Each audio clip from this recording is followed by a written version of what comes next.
सबको जय मसीह की। तो यीशु मसीह के नाम में मैं आप सबको का अभिवादन करता हूँ और इस बात को विश्वास करता हूँ कि सब जन हृदयों को आज के विशेष सभा के लिए तैयार करके आए हैं। आज वचन के विचार करने के बाद में हमें प्रभु के मेज में भाग लेना है। इस कारण से मैं समझता हूँ कि आप सब जन ध्यान में रख करके आए हैं कि आज हम प्रभु के भोज में भागी होने वाले हैं। लेकिन उससे पहले वचन जो पढ़ा गया है उसमें से चंद विचारों को मैं आपके साथ में बांटना चाहूँगा, ताकि हम आज की रात इस प्रकार से यीशु मसीह ने अपने जीवन में जिसका सामना किया उसके द्वारा कुछ बातों को प्रायोगिक तौर पर हम हमारे वर्तमान जीवन के लिए भी सीख सकें। यीशु मसीह का जीवन हर तरीके से हमारे लिए एक असीम उदाहरण है। अब वो चाहे पवित्रताई का जीवन क्यों ना हो, या फिर वो पिता की इच्छा को प्रथम स्थान देने का क्यों ना हो, या फिर दिनों पर दया और अनुग्रह दिखाने का क्यों ना हो, हर तरीके से प्रभु यीशु मसीह का जीवन हमारे लिए एक आदर्श है। जो वचन हमने पढ़ा है हमारे लिए बहुत ही जाना पहचाना वचन है। शायद कई बार आपने इसमें से विचार भी सुना होगा। प्रभु यीशु मसीह उस अंतिम रात के समय पर पहुंच चुका है जब उसे पता है बखूबी कि अगली सुबह उसके लिए अंतिम दिन होगा। जल्द ही वह गिरफ्तार किया जाएगा, उसका ठट्टा किया जाएगा, उसे मारा जाएगा, पीटा जाएगा, अंततः लोगों के सामने लज्जित करते हुए क्रूस को लेकर के उसे गोलगोथा तक जाना होगा, जहाँ पर उसको पापी मानव जाति के लिए अपने प्राणों की आहुति देनी होगी। इसीलिए यीशु मसीह के इस मृत्यु को हमें हमेशा याद रखना है कि यह आकस्मिक या दुर्घटनावश घटी एक घटना नहीं है जिसके लिए हम मातम मनाएं, परंतु यह काफी सूझबूझ के साथ सोचा हुआ दिव्य तरीका था कि शैतान के बंधन में पड़े हुए मनुष्य जाति को वो छुटकारा दे सके। अब चाहे उसके लिए उसे कोई भी कीमत क्यों ना चुकानी पड़े। संसार भर में लोग विभिन्न तरीके से दुख भोग के दिन को मनाते हैं। कई रीति रिवाजों से विभिन्न कलीसियां ऐसे मनाती हैं। अक्सर तौर पर दुखद है देखना कि दुख भोग का दिन के नाम पर कई सारे मसीही संप्रदायों के अंदर में मातम का दिन इसे माना जाता है। इसे बड़े विलाप के साथ मनाया जाता है। पर वास्तव में यदि अगर आप सुसमाचार के रहस्य को समझ के देखें तो दुख भोग का दिन जो हम कहते हैं वो हमें विलाप करने का दिन नहीं है, परंतु ये समझने का दिन है कि यह वह सुनिश्चित दिव्य दृष्टि के द्वारा किया गया सुनिश्चित वह दिन है जिस दिन पिता परमेश्वर ने नियुक्त किया था कि आपको और मुझे इस भवन में बैठने का हक मिले और उसके लिए जो कुछ भी कीमत उसे चुकानी है वो चुका करके हमारे छुटकारे के कार्य को पूरा करें। लेकिन उससे पिछली रात, उससे पहली रात प्रभु यीशु मसीह के लिए बड़ी कठिन रात थी, क्योंकि जैसा वचन कहता है वह जो पाप रहित था, निष्कलंक था, जो पाप को नहीं जानता था, उसे अपने ऊपर में मानव जाति के उस पाप को लेकर उसे इस रात को बिताना था कि कल रात को वो क्या करे, कलवरी के क्रूस पर अपने आप को बलिदान करे। और यीशु मसीह के स्वभाव, पवित्र स्वभाव के विपरीत होने के नाते उसके प्राण काफी व्याकुल रहा। आज की रात बड़ी दुखद घटनाओं से होकर गुजरा, बहुत ही परेशान रहा, लेकिन वो इस बात को जानता है कि उसको पीछे मुड़ने का समय नहीं है, क्योंकि अंततः इसी दिन के लिए वो देहधारी हुआ। वो देहधारी इसीलिए नहीं हुआ कि कुछ समय मनुष्य बनकर के परमेश्वर जो है लोगों के बीच में घूमे फिरे और अपने आप को एक नए रूप में परिचित करके वो ये संसार से चले जाए, परंतु वो जन्म लिया, मानव रूप को लिया केवल इसी दिन के लिए।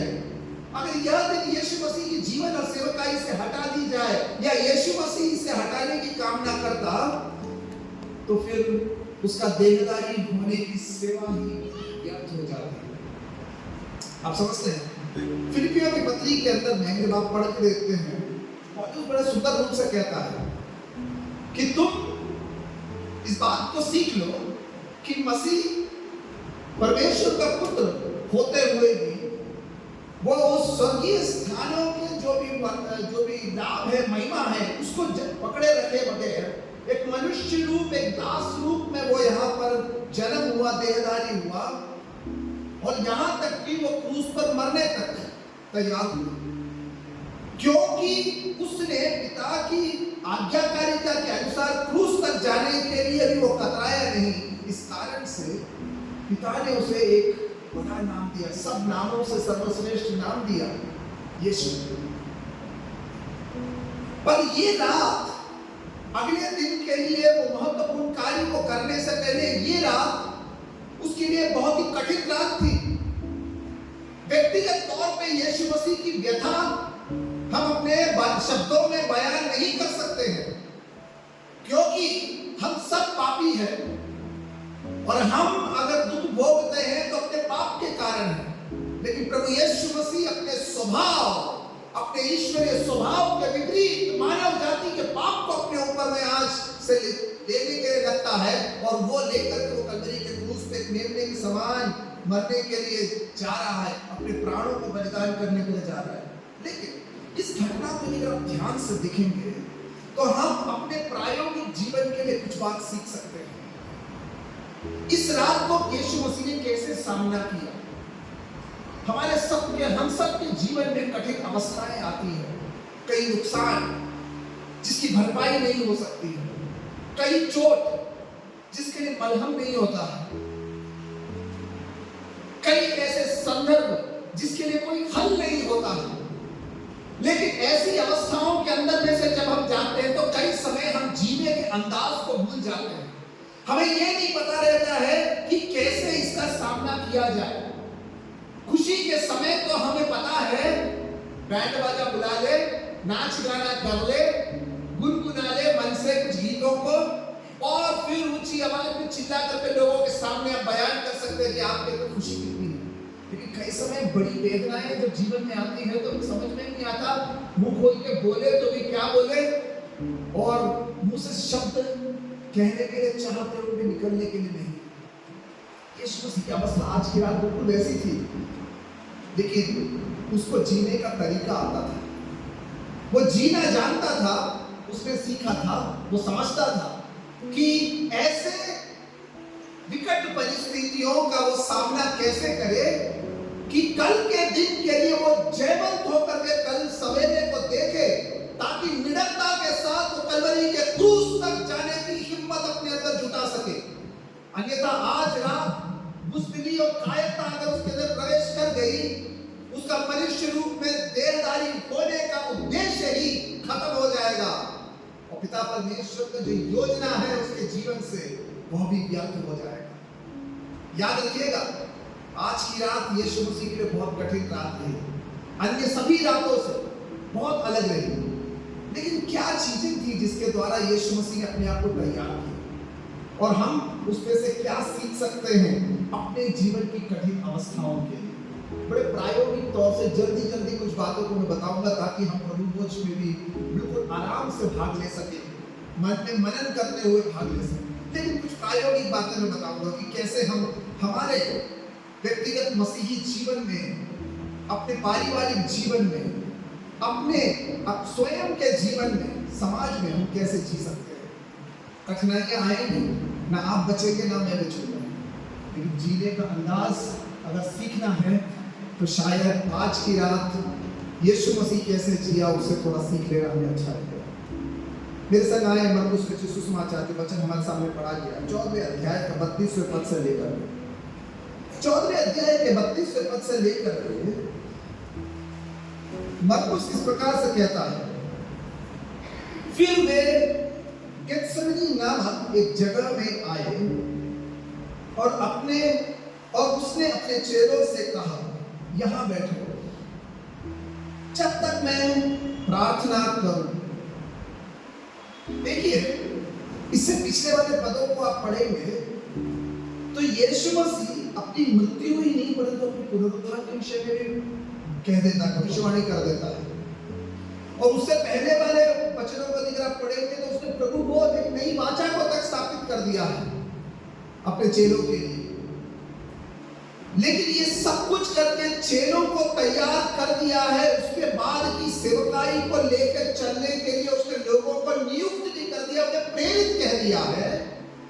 फिर भी परमेश्वर का पुत्र इस संसार में होते हुए भी वो एक बात बखूबी जानता था कि आज की रात अन्य रातों से अलग और गहरी है, लेकिन आज की रात फिर उसे वहीं जाकर के अपने घुटनों को टेक करके प्रार्थना में समय बिताना है। सबसे पहली बात, जीवन के कठिन समयों में जब मुंह से शब्द ना निकले और घुटना टेकने के लिए मन ना करे, सब कुछ से मुंह मोड़ लेने का दिल करे और किसी को करीब आने देने की इच्छा ना करे, याद रखना ऐसे समय पर चाहे कोई आपके पास आए ना आए, लेकिन आपको किसी एक के करीब जाने के लिए सीखना होगा। वो है पिता परमेश्वर। प्रभु यीशु मसीह के साथ चेले आए चाहे ना आए, लेकिन यीशु मसीह को आज रात के समय में अपने पिता के संपर्क में एक और बार अपने रिश्ते को कायम करना है। गेत्सेमनी में वो अपने 12 चेलों को लेके गया। बगीचा था, आराम से बैठ सकते थे, लेकिन प्रभु यीशु मसीह वहां पर जब उनको लेके गया तो उनसे कहता है, यहां बैठे रहो। क्यों? क्योंकि मुझे अब यहां से थोड़ा आगे जाकर के प्रार्थना करना है। और चेलों के लिए कोई नई बात नहीं है, पहले भी उन्होंने देखा यीशु मसीह को ऐसे एकांत में जाके प्रार्थना करते हुए। जब वे नाव पे चढ़ के गलील के झील के इस किनारे से उस किनारे को जा रहे थे, तो भी प्रभु यीशु मसीह एकांत में जाके प्रार्थना कर रहा था। उनके लिए यीशु मसीह का ये दिनचर्या सामान्य था, लेकिन यीशु मसीह के लिए आज की रात की प्रार्थना अमूल्य है। क्योंकि आज की रात अगर वो डगमगा गया अपने स्वाभाविक चीज को करने के लिए, तो शायद कल के बड़े बोझ को सहने के लिए उसके अंदर सामर्थ्य ना रहे। इसीलिए वो कहता है, तुम यहां बैठो, मुझे आगे जाना है ताकि मैं प्रार्थना करूं। यीशु मसीह ने पहले से ही चेलों के लिए प्रार्थना किया है ना। यूहन्ना के सुसमाचार 7वें अध्याय में महायाजक की प्रार्थना, प्रभु यीशु मसीह ने पहले ही पिता से प्रार्थना किया कि ये इस संसार के नहीं है, अतः इन्हें क्या कर, सुरक्षित रख, ये विकट परिस्थितियों से जाए। प्रभु यीशु मसीह ने मध्यस्थ की प्रार्थना पहले उनके लिए कर ली है, लेकिन आज की रात औरों के लिए नहीं परंतु खुद के लिए प्रार्थना करने का समय था। अब तक यीशु मसीह ने औरों के लिए प्रार्थना किया, लेकिन आज की रात उसे अपने आप के लिए प्रार्थना करने के लिए, हे पिता, इसे सहने के लिए तू मुझे क्या कर, हिम्मत दे, मुझे ताकत दे, ताकि जो बड़े कार्य को मुझे करना है उसे मैं मुकम्मल कर सकूं अपने जीवन से। याद रखना हमेशा अपने जीवन में कि हमें अपने कमजोर घड़ियों में, हमारे टकनों में बल दे करके अगर हमें सुदृढ़ करके खड़ा करने के लिए कोई है, तो संसार के हमारे चेले या संसार के हमारे लोग, हमारे बंधु मित्र आदि नहीं है, परंतु हमें हमारे टकनों में ताकत दे के हमें खड़ा करने वाला वो जीवित परमेश्वर है, जिसके पास जाने के लिए हमें सीखना है। संसार हमारे संग आए, हमारे प्रियजन हमारे साथ आए ना आए, लेकिन स्वभाव हमारा एक हो जाए। कि हम पिता के पास जाने वाले बन जाए। उसके बाद यीशु मसीह ने इन चेलों से कहा कि और वह पतरस, याकूब और यूहन्ना को अपने साथ ले गया और बहुत ही अधीर और व्याकुल होने लगा। अब यीशु मसीह ने यहाँ पे 12 चेलों को तो लेके गेत्सेमनी में गया था, लेकिन उनमें से 9 को पीछे छोड़ करके 3 को बोलता है मेरे संग चलो। नहीं, 11 है एक्चुअली। एक तो चला गया अपने धंधे में, अपना बिजनेस करने के लिए जा चुका, वो आएगा थोड़ी देर के बाद। 11 को लेके गया, उसमें से 8 को पीछे छोड़ करके 3 को लेकर के वो क्या करता है, आगे जाता है। अब आप सोचेंगे कई समय में विद्वान लोग हैं, न्यू टेस्टमेंट स्कॉलर्स कहते हैं, they were the inner circle disciples. Peter, John and James were the inner circle of disciples. Jesus loved them so much. Oh yes, Jesus did love them so much. हाँ, यीशु मसीह ने 3 चेलों से अधिक प्रेम किया, लेकिन partiality नहीं कर रहा यीशु मसीह इन 3 को साथ लेके जाओ, किसी प्रकार का पक्षपात नहीं कर रहा है प्रभु यीशु मसीह कि तुम 8 कम हो पर ये 3 मेरे लिए खास है, इसलिए मैं उनको अपने साथ लेके जाता हूं। मैं बताऊंगा कारण क्या है। ये तीनों कलाकार थे, एक से बढ़ के, बाकी 8 से बड़े धुरंधर किस्म के थे ये 3। जानते हैं क्यों? पता होगा ना, इससे पिछला वाला पद पढ़ना, 27 पद से लेकर यीशु मसीह ने कहा कि तुम सब धोखा खाओगे। पतरस ने कहा कतई ही नहीं, मैं कभी ठोकर नहीं खाऊंगा। यीशु मसीह ने कहा बेटे आज रात को मुर्गा मांग देगा बार बार, और तब तक तू मेरा इनकार कर चुका होगा। बोलता है कि यदि मुझे तेरे साथ मरना भी पड़े तो भी मैं तेरा इनकार कभी ना। यीशु मसीह उसके मुंह पे देख के मुस्कुराया होगा। थोड़े समय के बाद यीशु मसीह बोल रहा है चल मेरे साथ, थोड़ा और आगे चल। जितना कदम मैं आगे जाऊंगा उतना तो तू चल नहीं पाएगा, लेकिन थोड़ा कदम आगे चल। तेरी भी आज रात को ट्रेनिंग जरूरी है, क्योंकि तू बड़ा बड़बोला है, बड़ी बातों को बोल देता है, लेकिन तेरे में कुछ खासियत है। मैं तुझे इस्तेमाल तो जरूर, तुझे ढूंढ के मैं लौट कर तो आऊंगा और पूछूंगा हे पतरस क्या तू मुझसे प्रीति रखता है? तुझे ढूंढ के तो मैं आऊंगा, तुझमें कुछ खासियत है, लेकिन पतरस आज की रात तुझे भी देख के कुछ समझना है, क्योंकि तेरी भी अवस्था ऐसी ही कुछ होने वाली है। तूने कहा बड़ी बात, लेकिन तू जानता नहीं तेरे साथ क्या होने वाला है, लेकिन तुझे ट्रेनिंग होनी आज रात, इसीलिए पतरस को साथ में लिया। अब आप बोलेंगे यूहन्ना और याकूब की क्या गलती थी? वो भी कलाकार थे, बाकी सब चेलों में से धुरंधर थे ये तीनों। ये दोनों ने क्या किया था? मम्मी के पास जाके बोला मम्मी जी ये मसीहा है, जब ये आएगा अपने राज्य में तो अगल बगल बिठाने के लिए जरा सिफारिश कर देना। तो मम्मी जी गई, जाके यीशु मसीह से कहा हे प्रभु आप जब अपने राज्य में आओगे तो मेरे लल्ला लोगों को अपने दाएं और बाएं।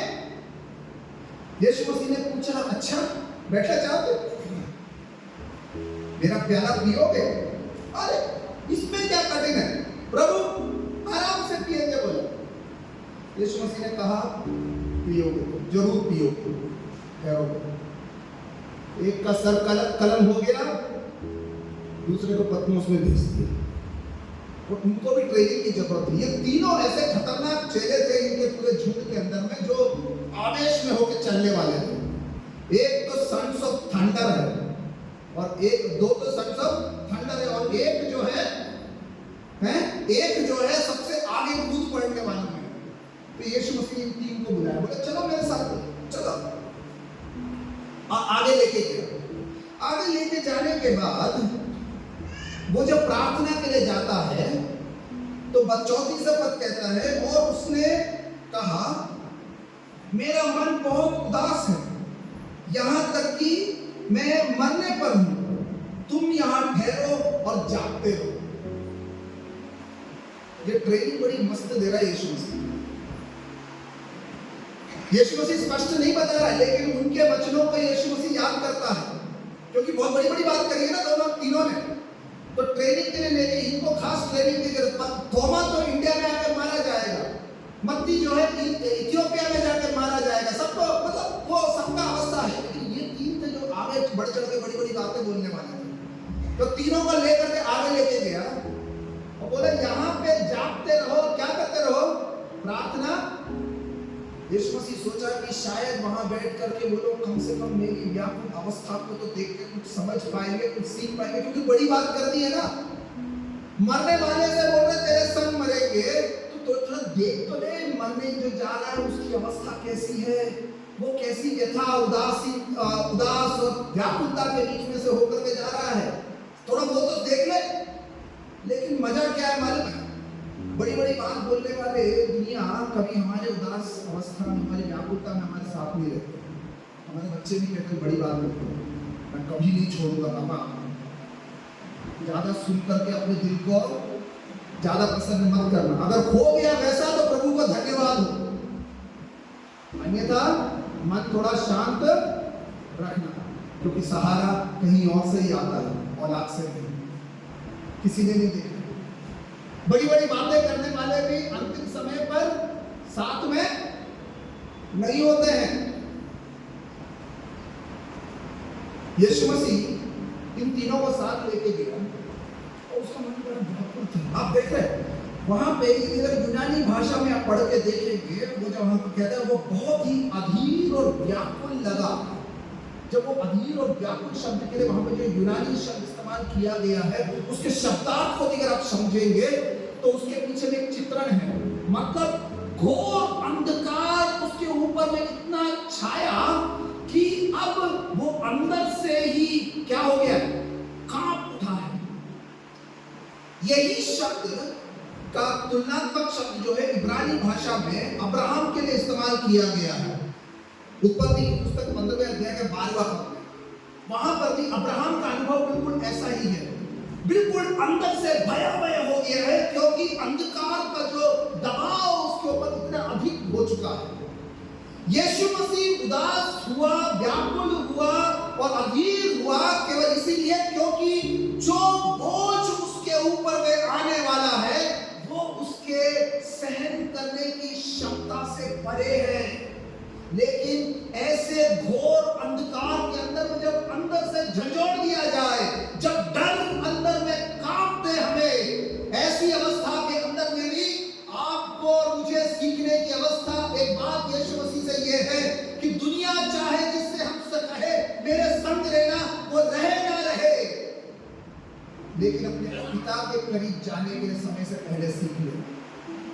अगर ऐसा होगा वो रात की सामना करना आपके लिए आसान होगा, मेरे लिए आसान होगा।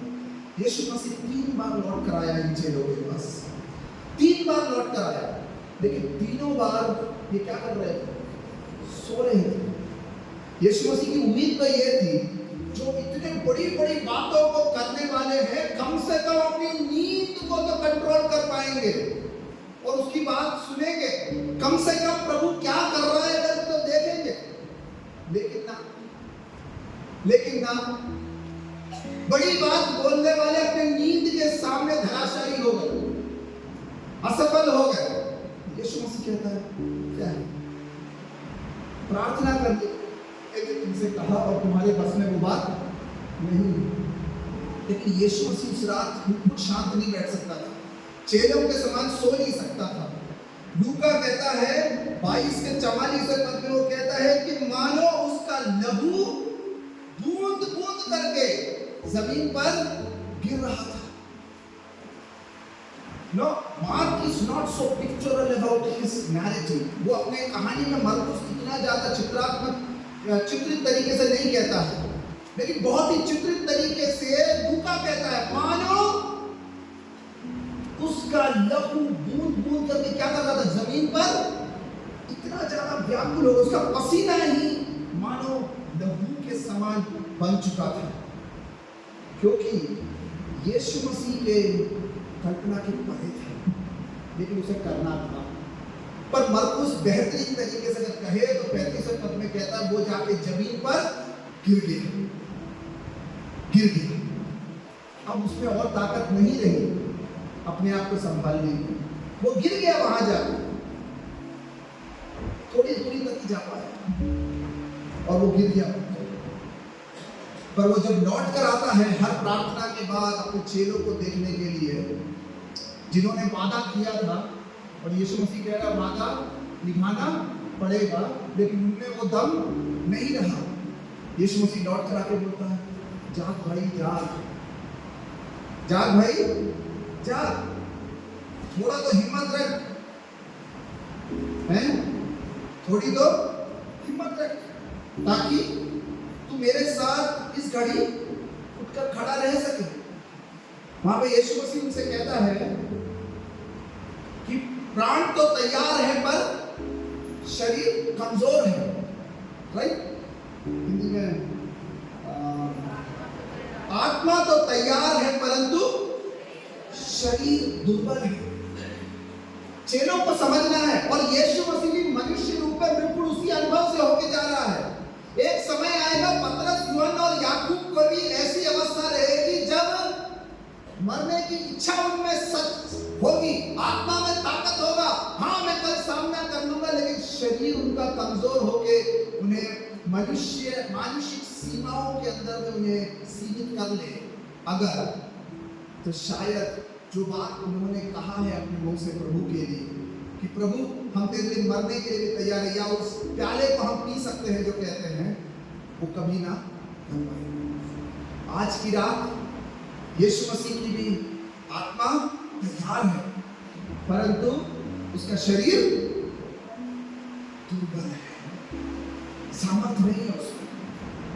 लेकिन ऐसी कमजोरी की स्थिति में यीशु मसीह केवल अपने पिता के सन्मुख जाके घुटना टेक के प्रार्थना करके ही वो बल प्राप्त कर सकता है।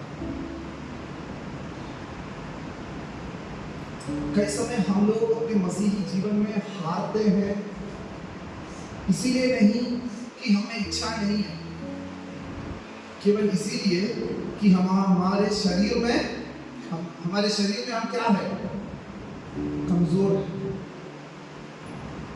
ताकत नहीं, खड़े होने की हिम्मत नहीं, हमारा हृदय तैयार, मरने के लिए तैयार, शरीर कमजोर है।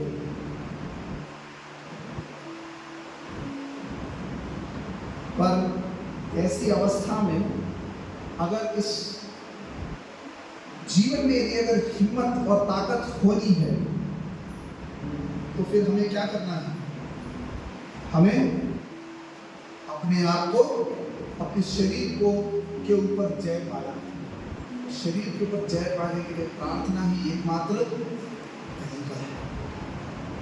हृदय में हमारी अच्छी इच्छाएं हो सकती है, प्रभु मैं तेरे लिए ये कर सकूं, मैं तेरे लिए वो कर सकूं, मैं अपने सब कुछ तेरे लिए कुर्बान कर दूंगा कहने के लिए हो सकता है, मन में इच्छा, लेकिन शरीर का जो लालच, शारीरिक स्वभाव, शायद उस आत्मिक जीवन में हमें आगे बढ़ने के लिए कभी हिम्मत नहीं। प्रार्थना में लगे रहो, सीख ले हमारे जीवन में, ताकि हम क्या करें, परमेश्वर के लिए जी सकें। दूसरी बात, प्रार्थना के साथ साथ एक और चीज हमें करना है, वो है कि हम अपने आप को पिता की इच्छा के लिए क्या करें, समर्पित कर दें।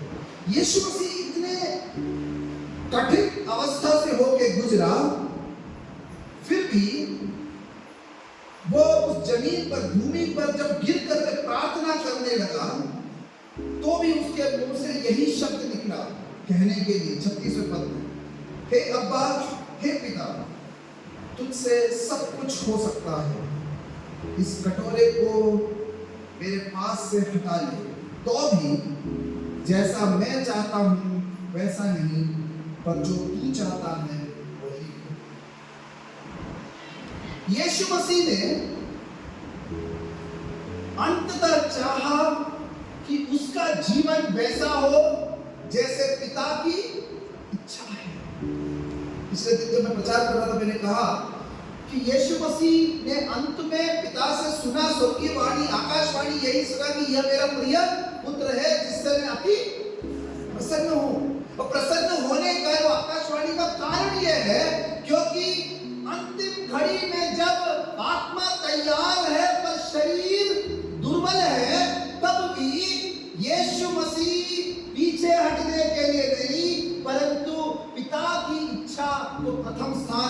जीवन में देता है।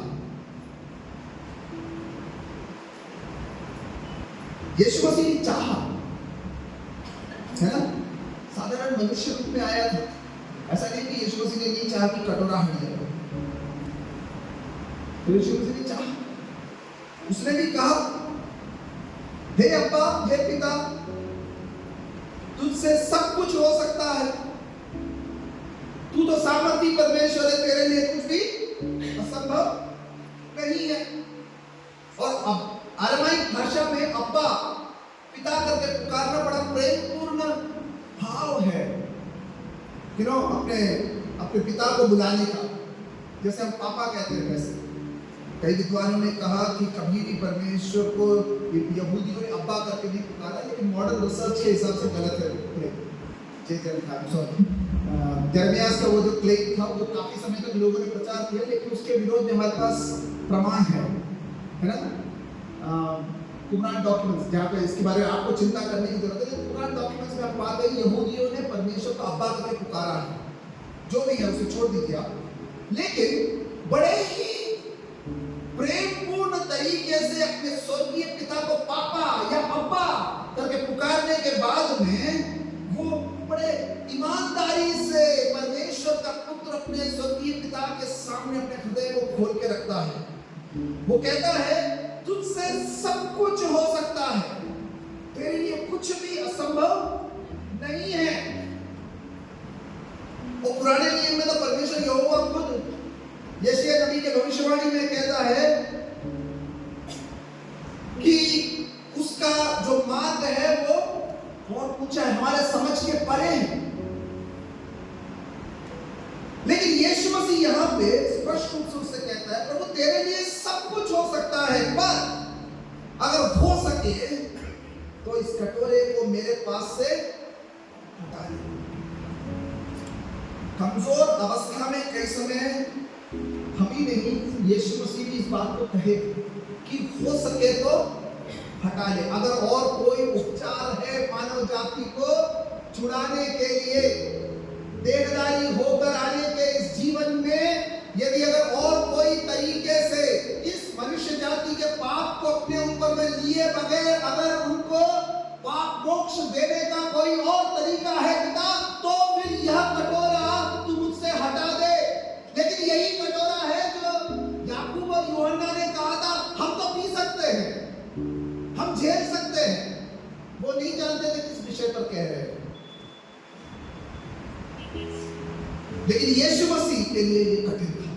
याकूब और यूहन्ना की कल्पना में आसान था, क्योंकि उन्हें कटोरे के गहराई को समझा नहीं था। उन्हें शायद कटोरा मतलब अच्छे सूप का कटोरा सोचा होगा, इसलिए बोला हम भी पी सकते हो। लेकिन यीशु मसीह ने बोला, बेटा ये वाला सूप का जो कटोरा है तेरे लिए हजम करना थोड़ा मुश्किल होगा, इसलिए तुमको ट्रेनिंग की जरूरत है आज। लेकिन यीशु मसीह बड़े खुले दिल से कहता है, प्रभु अगर हो सके तो इस कटोरे को मुझसे हटा दो। ये हमारी कमजोरी नहीं है, ये जीवित परमेश्वर जब हमारा पिता बनता है, उसके पास जाके दिल खोल के अपनी कमजोरी को बयान करने का पुत्रत्व का अधिकार है हमारा। हम हमारे स्वर्गीय पिता से बिल्कुल सीधी तौर से बात कर सकते, प्रभु मैं तो कमजोर हूं, मेरे बस की बात नहीं है, तू ही संभाल ले, मेरे से नहीं हो पाएगा। ये कहना गलत नहीं है, ये कहना गलत नहीं है कि प्रभु मैं कमजोर हूं, इतने बड़े चीज को मैं नहीं कर सकता हूं, मेरे बस में नहीं है, आज की रात मेरे लिए कठिन है, प्रभु मुझे बचा ले इसमें से। ये कहना गलत नहीं है, परंतु ये कहना सही है कि पर भी मैं तो भी जैसा मैं चाहता हूं वैसा नहीं, परंतु जो तू चाहता है वही हो। That is where the secret lies. Yet not what I desire, but what you desire from me. वह नहीं जो मैं चाहता हूं, परंतु वह जो तू मुझसे चाहता है। अगर साधारण मनुष्य है तो वेदना के समय में कहेंगे, प्रभु इतना बड़ा रोग मेरे लिए झेलना काफी। हमारे लिए तो कई लोग चींटी काट ले तो भी बहुत बड़ी बात होती है। मेरी छोटी वाली जब छोटी थी, एक दिन इतना जोर की हल्ला मचा के रोई, और मैं और मेरी पत्नी ऊपर वाले कमरे में थे। हम लोग सोचे बाप रे बच्चे को क्या हो गया, दोनों खेल रहे। हम दोनों ऊपर से भागे दोपहर में नीचे, 3 बजे जाके थोड़ा लेटे थे ऊपर, दोनों भागे नीचे, जानू बेटी क्या हो गया पूछ करके, और ऐसा हल्ला मचा कर रो रही। हम लोग दौड़ कर आए, उठाए उसको, देखा क्या हुआ क्या हुआ क्या हुआ, और ऐसा दिखा रही है क्या हो गया, कहीं खड़ी थी एक लाल चींटी ने थोड़ा सा काट लिया उसको, उसके सहने के पार था, लेकिन उसको पता था पुकारने से कहां से मदद मिलेगी। आंखों से दूर, नजरों से दूर है, लेकिन उतनी वेदना भी कई समय हमारे लिए मुश्किल बन जाती है झेलने के लिए। लेकिन ऐसी मुश्किल घड़ी में भी अगर हम कह सके प्रभु अगर ये चींटी का काटना अगर तेरी इच्छा है तो काटने दे, कह पाना उचित है। वही हमारा रवैया होना चाहिए। सर्वप्रथम क्या हम परमेश्वर की इच्छा को अपने सामने रख सकते हैं?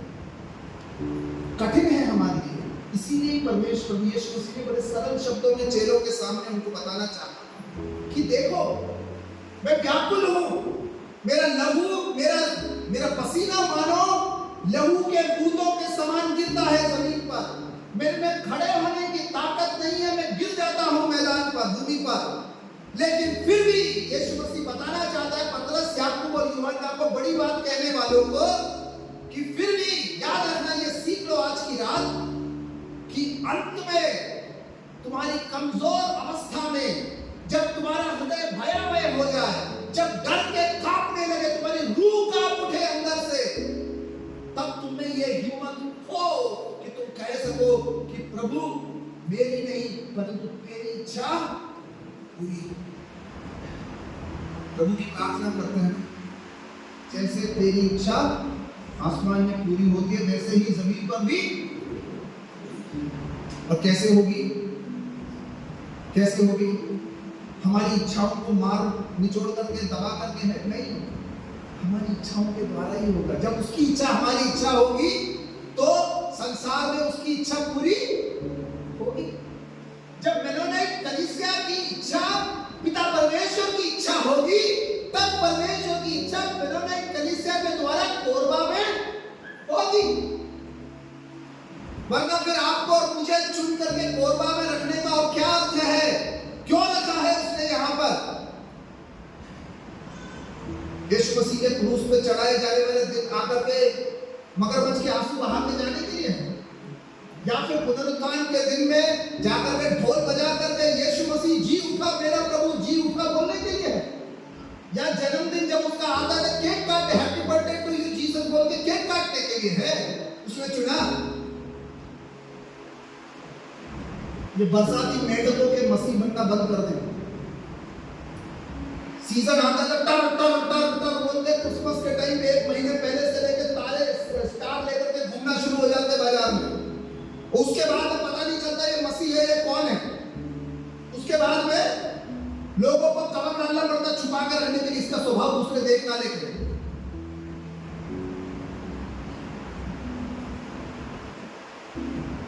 365 दिन अपने जीवन की हर अवस्था में ये कहने की हिम्मत होनी चाहिए, या ये प्रभु तू मुझे काबिल कर कि मैं ये कह सकूं, जैसे प्रभु यीशु मसीह ने कहा, मैं कमजोर हूं प्रभु, लेकिन जैसा मैं चाहता हूं वैसा नहीं, परंतु जैसा तू चाहता है वैसे पूरा हो। वो गुड फ्राइडे की रात को नहीं, दिन में नहीं, वो मोटी थर्सडे की रात को नहीं है, वो ईस्टर संडे के सुबह 4 बजे, 5 बजे, 6 बजे, 8 बजे, 9 बजे, 12 बजे नहीं है। क्रिसमस के दिन 24 की रात के 12 बजे नहीं है।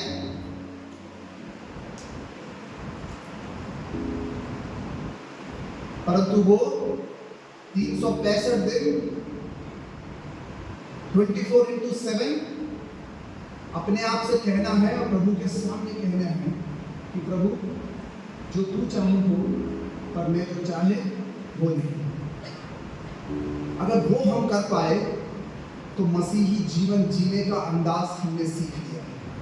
अगर वो नहीं सीखा तो ईसाई बन के तो घूम लेंगे, लेकिन मसीह नहीं कहलाएंगे कभी। मैं समझता हूँ कि इसके शब्दों का अर्थ आप अच्छी तरह समझते हैं, पीढ़ी दर पीढ़ी विश्वासी रहे आप लोग और इसका अर्थ अच्छी तरह समझते हैं। ईसाई बन के तो 365 दिन आप जी सकते हैं। यीशु मसीह को कब्र में डालने के लिए, जिलाने के लिए और हैप्पी बर्थडे का केक काटने के लिए आ सकते हैं। काफी नहीं है, काफी नहीं है। चर्च के रजिस्टर में नाम मेंटेन हो सकता है 3 रुपया, 11 रुपए, 51 रुपए, 101 रुपए मेंबरशिप फीस दे करके, पर वो काफी नहीं है प्रियजनों। इस प्रभु भोज में भाग लेने के लिए हाथ बढ़ाने से पहले आपका विवेक कहना चाहिए, प्रभु मैं कमजोर हूं, परंतु हिम्मत दे कि मैं कह सकूं और जी सकूं कि मेरी इच्छा नहीं परंतु तेरी इच्छा पूरी हो, और 365 दिन में से जीने के लिए मुझे हिम्मत दे। यह है मसीह जीवन जीने का अंदाज। होनक पे ताल पर नाचना नहीं, लोगों के सामने झंडे लेकर चलना नहीं। जुलूस निकालना अच्छा है, पर जुलूस में चलने वाले को देखे तो क्या सामने वाला कह पाएगा कि ये वो कहने वाला है कि प्रभु तेरी इच्छा पूरी हो, मेरी नहीं हो। अगर वो होगा, कोरबा की कलीसिया कैसी भी अवस्था से क्यों ना गुजरे, बेदारी का डंका तो आपसे ही बजेगा। अगर ऐसा है तो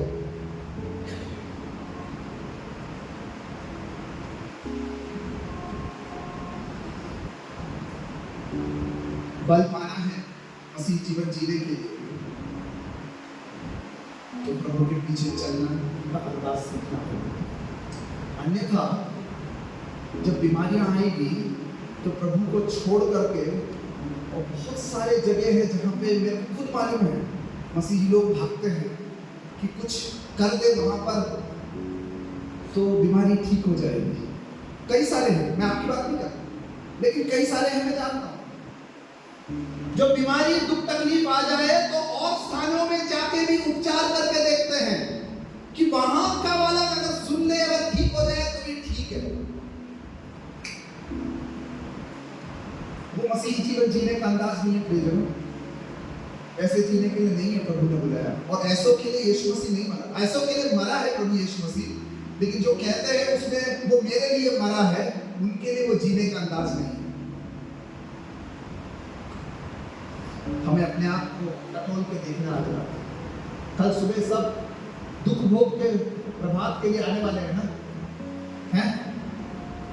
टटोल के देख कर क्या आप उसके मृत्यु की यादगार को मनाने के लिए आएंगे कल, जिसने कहा अपने स्वर्गीय पिता से, परंतु मैं जो चाहता हूं वो नहीं, पर तू जो चाहे वही हो।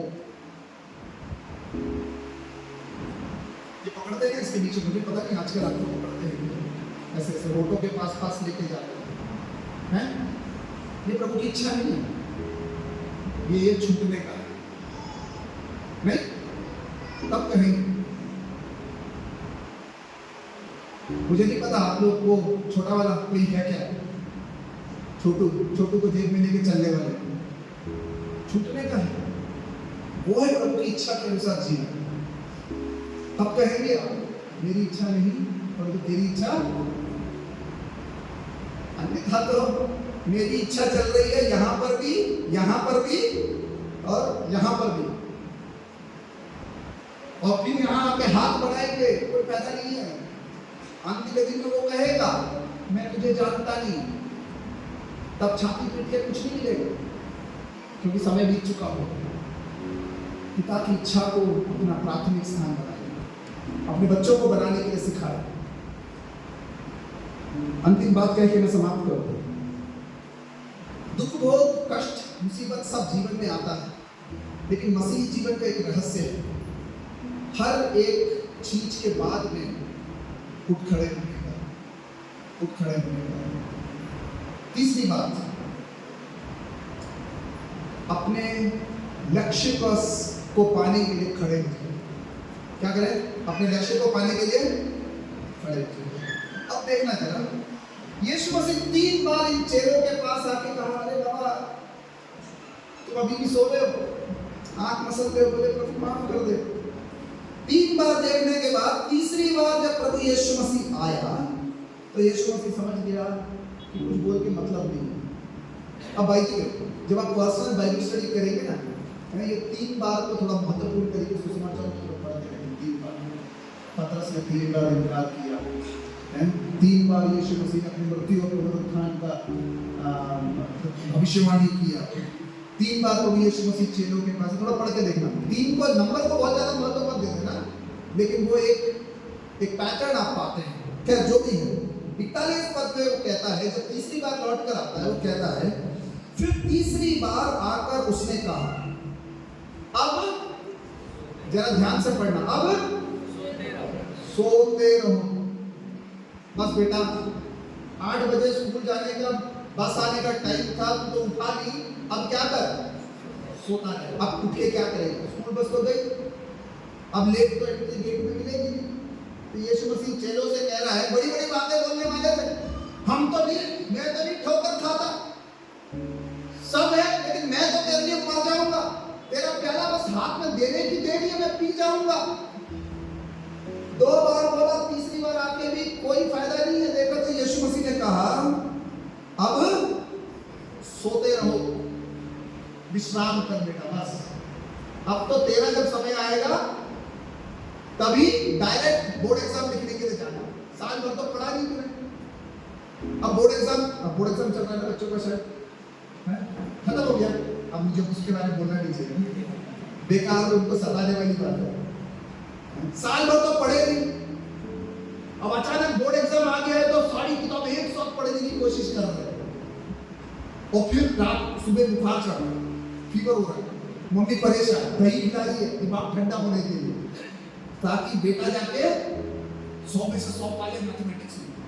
नहीं होता, मम्मी को उस समय बोलना चाहिए, साल भर सोया रहा, सोता रहे, विश्राम कर। यीशु मसीह सही में खड़ी बात बोलता था, टॉनिक दे के नहीं बोला चल कोई बात नहीं, तू सो रहा था कोई बात नहीं, साथ चल, उसे सीधे बोलती है, सोता रहे, बोलो विश्राम कर, अब तेरे बस की बात नहीं। अब तो जब बोर्ड एग्जाम तेरा आएगा ना, जब वो पकड़ के लेके जाएंगे तेरे को, हैं, तब तू डायरेक्ट एग्जाम लिखियो, बस पास हो गया तो पास हो गया, फेल हो गया तो फेल हो गया। क्लास में जब मैं सिखा रहा था तेरे को, आज रात के समय में ट्रेनिंग दे रहा था, प्रैक्टिकल लैब में तेरे को सिखा रहा था, तब तो तेरे को जग के बैठने की हिम्मत नहीं है। समय आएगा तो बेटा आंख में तेल डाल के तू जग के बैठेगा, रात को तुझे नींद नहीं आएगी, क्योंकि अगले दिन तेरी भी अवस्था जो मेरी हो रही है वही होने वाली है। पतरस की जगह होगा उस दिन रात को, ये सब सोचा होगा उस दिन रात को, यार मैं ऐसे सो गया था, लेकिन जब उल्टा टांगा जाने वाला था, जब के बैठा होगा, सब चीज आई होगी दिमाग में, खट खट खट करके फिल्म जैसे चला होगा दिमाग में, पछताया होगा, रोया होगा, प्रभु माफ कर, लेकिन प्रार्थना किया होगा, प्रभु उस दिन तो गिर गया, लेकिन कल सुबह तेरे लिए उल्टा टांगने के लिए तो मुझे हिम्मत देना। यीशु मसीह कहता है, अब सोते रहो और विश्राम करो, बस घड़ी आ पहुंची, समय आ गया, अब ज्यादा तय तय करके मतलब नहीं है, अब ज्यादा बड़ी बड़ी बातें कह के मतलब नहीं है। मेरा समय जिसके लिए मैं आया था, मैंने अपनी तैयारी कर ली है, तुम अगर साथ में तैयार हुए तो अच्छा है, नहीं है तो थोड़ी देर के बाद बेटा अभी यहीं से ही तुम भागोगे इधर से उधर। और मरकुस तो एक मजेदार बात कहता है, मरकुस अपनी सुसमाचार में कहता है, एक तो अपना कपड़ा छोड़ करके भाग गया था, पता नहीं क्या कर रहा था वो, अपना कपड़ा छोड़ के भाग गया था एक तो। मरकुस कह रहा है कहानी, मैं नहीं कह रहा हूं, इतना ज्यादा डर गए कि 1 सेकंड रुक के अपना कपड़ा उठाने के लिए तैयार नहीं था, भाग पड़ा हो तो अपना जान लेके बचा कर। समय आएगा, और यीशु मसीह कह रहा आ गया बेटा समय, अगर तुमने तैयारी करी होती तो तुम खड़े हो पाते मेरे साथ गेत्सेमनी में, लेकिन तुमने करी नहीं, भागोगे, तितर बितर होके भागोगे, और कल रात को तुम अंधेरी कोठरी में अपने आप को बंद करके बैठोगे, और 3 दिन के बाद भी जब मैं जी उठूंगा, औरतें निकल करके चले जाएंगी, लेकिन तुम में निकलने की हिम्मत नहीं रहेगी। और यहां तक कि उस दिन सुबह भी तुम मछली पकड़ने के लिए वापस जाने की योजना बना रहे होंगे, ये थी चेलों की अवस्था। हम लोग प्रेरित कहते हैं और सुपर ह्यूमन कहते हैं उनको, कैसे नहीं थे बाबा, बहुत साधारण लोग थे। लेकिन यीशु मसीह ने कहा सोते रहो, समय आ चुका है, अब ज्यादा ये करके मतलब नहीं है। था तुम्हें तैयारी करने का, ना कैसे में हमारी आत्मिकता कब बहुत ज्यादा फॉर्म में आ जाती है मालूम है? जब ऊपर वाले का डंडा पड़ता है, तब तक तो हम मौज मस्ती में रहते हैं। तब तक लगता है जब प्रभु को तो जेब में लेके चलता हूँ, मैं बोलूँ और प्रभु मेरे को कर देता है। Sunday to Sunday, good Friday to good Friday, Easter to Easter, Christmas to Christmas, church attendance, बाकी समय मस्त, क्योंकि प्रभु तो जेब में लेके चल रहे हैं ना। पीढ़ी दर विश्वास ही है हम लोग तो, जेब में लेके चल रहे हैं। लेकिन जब समय आता है तब आत्मिकता जाग जाती है। तब 24 घंटे प्रार्थना करके भी रुकता नहीं, तब पास्टर को बैठने के लिए नहीं देते। पास्टर प्रार्थना करो, पास्टर प्रार्थना करिए, मैं तो 24 घंटे प्रार्थना करे। तेरे सर पे तो पहाड़ टूट पड़ा है, तब तू घुटना टेका है। मैं तो 365 दिन आराधनालय में प्रार्थना कर रहा था। लेकिन आप करो, क्योंकि अब आत्मिकता का जो स्रोत फूट के निकला है ना, वो सागर से भी ज्यादा गहरा है, क्योंकि मुसीबत सर पे आ पड़ी है। चेलों की भी दशा वही होने वाली है। यीशु मसीह कह रहा है कि सोते रहो बेटा, विश्राम करो, घड़ी आ पहुंची है। देखो मनुष्य का पुत्र पापियों के हाथ पकड़वाया जाता है। और ध्यान देना, बिल्कुल इससे ऊपर वाले पद में 27 से लेकर 31 तक के पद में यीशु मसीह ने कहा है इसी पतरस से कि तुम ठोकर खाओगे, तितर-बितर हो जाओगे। और गलील में तुम जब मैं जाऊंगा वहां आना करके, यीशु मसीह ने ऑलरेडी, मतलब वो मरेगा भी जी उठेगा भी, उसने कह दिया है 27 और 28 पद में। लेकिन चेलों को समझ में नहीं आया। यीशु मसीह कह रहा है मनुष्य के पुत्र को पापियों के हाथ पकड़वाया जाता है। तुम्हारे में से एक गया हुआ सौदा करने के लिए, तुम 11 जब यहाँ बैठे हो, वो एक जो बीच में प्याले को देख करके उसमें से उठ के गया ना, प्याले में भाग लेने के बाद में वो आने वाला है, और तुम भी भागने वाले हो, अकेला छोड़कर तुम भागने वाले हो। प्रिय जनों, मसीही जीवन इतना आसान नहीं है जितना हम सोचते हैं, और सब तरीके से आप संसार में आसानी से जी सकते हैं। लेकिन मसीह धर्म में जीना है तो तैयारी करके रखना, समय से पहले अपने आप को तैयार कर लेना, तब जाकर के जीने का अंदाज सीखोगे और सही मायने में जी पाओगे। अन्यथा जब हाथ पांव ठंडे पड़ गए तब हे प्रभु करके तो हर कोई बुला लेता है। जब पहाड़ से उतरती गाड़ी का ब्रेक फेल हो गया, मुझे पता चले तो नीलेश्वरवादी भी हे प्रभु अगर तू है तो बचा ले बोलता है। नहीं, जो ईश्वर में विश्वास नहीं करता वो भी जब नीचे की तरफ ब्रेक फेल गाड़ी में जाता है तो बोलता अगर तू है तो मुझे बचा ले, और गवाही देता बाद में मैंने जब बोला प्रभु डर के मारे अपने आप को प्रकट कर दिया और मुझे बचा लिया। मजाक कर रहा हूं, आपको समझ नहीं आ रहा मेरा मजाक। लेकिन यीशु मसीह कह रहा है कि वो तो हर कोई कर सकता है, हर कोई करता है, वो तो मनुष्य का स्वभाव है। लेकिन भला होगा तुम्हारे लिए कि आज रात को तुम इसे देख करके समझ जाते और मेरे विपदा के समय पर तुम मेरे साथ कम से कम खड़े होने के लिए तैयार हो जाते। लेकिन पतरस तुम नहीं कर पाए, तू सोता रहा, और तू अब दासी के सामने, उस दासी जवान बच्ची के सामने, लड़की के सामने मुझे 3 बार इनकार करने वाला है। देखता है तू मुझे इनकार करने वाला है। समय बीत चुका है, मनुष्य का पुत्र पकड़वाया जाने वाला है। इसीलिए आप क्या कर, अब यहां बैठ के रो के मतलब नहीं है, माफी मांग के मतलब नहीं है। उठो चले, देखो मेरा पकड़ने वाला निकट आ पहुंचा। नो क्या है ना, पिछले दिन भी किसी से कह रहा था, हम लोग कई समय में मसीह जीवन ऐसे जीते हैं कि हम दुख को अपने जीवन का साथी बना लेते हैं, और हमें लगता है कि हाँ अब तो दुख है मेरे जीवन में, बस मैं दुख में ही अपने आप को अगर मैं बिल्कुल नहीं। दुख को अपना हमसफर बना लेना आपकी कमजोरी है, बल नहीं। परंतु दुख के सामने, दुख की घड़ियों में खुशी के साथ परमेश्वर मेरे संग है बोल के उसके बीच में से निकलने वही मसीह जीवन का रहस्य है। जब यीशु मसीह ने सारे दुखों को सहा, कष्टों को सहा, प्रार्थना कर लिया, अपने आप को पिता की इच्छा के लिए समर्पित कर दिया, तो वो अंत में कहता है उठो चले, मेरा पकड़ने वाला निकट आ पहुंचा है। अब यहाँ गत्समने बैठने का जगह नहीं है, अब छिपने का जगह नहीं है, अब सामना करने का जगह है। जिसने अपने विश्वास, अपने भरोसे को पिता पर रखा है, दुख की घड़ी में, मुसीबत के समय में उसमें ये हिम्मत होगी कि वो खड़े होकर कह सके, प्रभु अब तक मैंने तुझसे प्रार्थना किया और यह कहा मेरी नहीं पर तेरी इच्छा पूरी हो। अब वो प्रार्थना के अनुसार मैं अपने मकाम की तरफ आगे बढ़ता हूँ, उठकर चलता हूँ उसके तरफ। I rise up to face my destiny, O Lord। और उस मेरे निशाने की तरफ मैं जब चलता हूँ, बस तेरी इच्छा पूरी। जो ये कह सकता है ना कि प्रभु तेरी इच्छा पूरी हो मेरी नहीं, वही ऐसी घड़ी में उठ खड़े होकर कह सकता है चलो।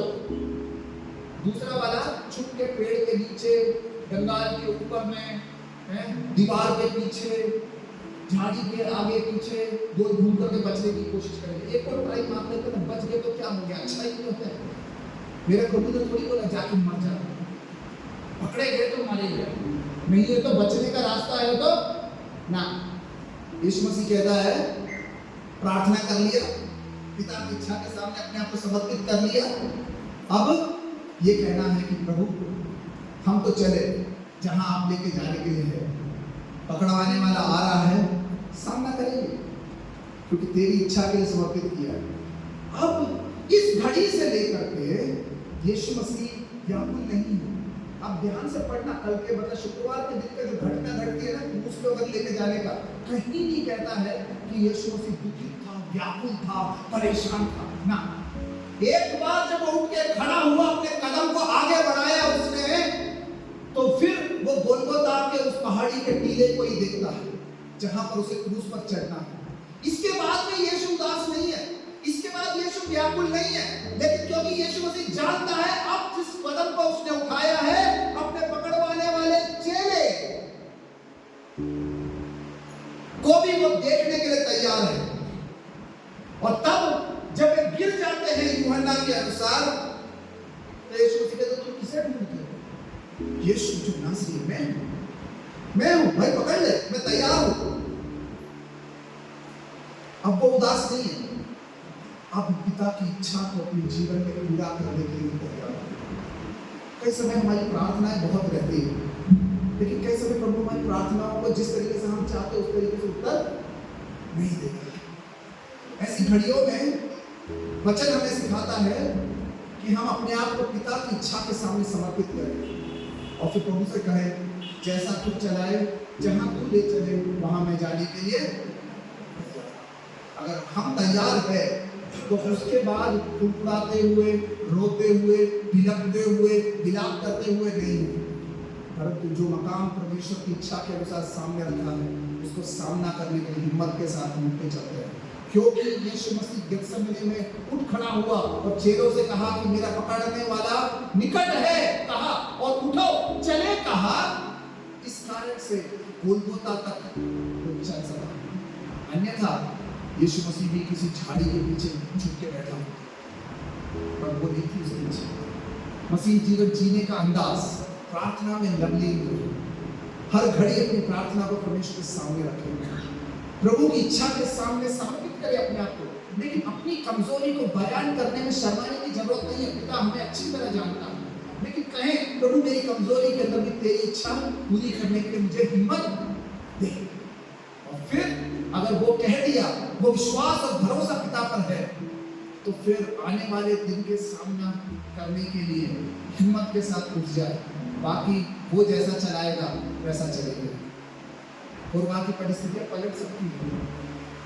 जिस तरह से बैठे उस तरह से शायद कल अगले साल बैठने का मौका हो या ना हो, लेकिन एक बात याद रखें, जिसने अपना बेड़ा उठा लिया है कि प्रभु हम चलने के लिए तैयार है, अब जो भी तेरी इच्छा क्यों ना हो, वही इस दौरान चल करके अपनी मंजिल तक पहुंच पाएगा।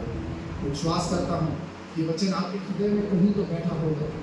ध्यान रखिएगा, साल भर संजोएगा, अपने आत्मिक जीवन को इसके अनुरूप बनाइएगा। प्रभु आप लोग को बहुत अधिक रूप से आशीष दे। सब हो जाएगा।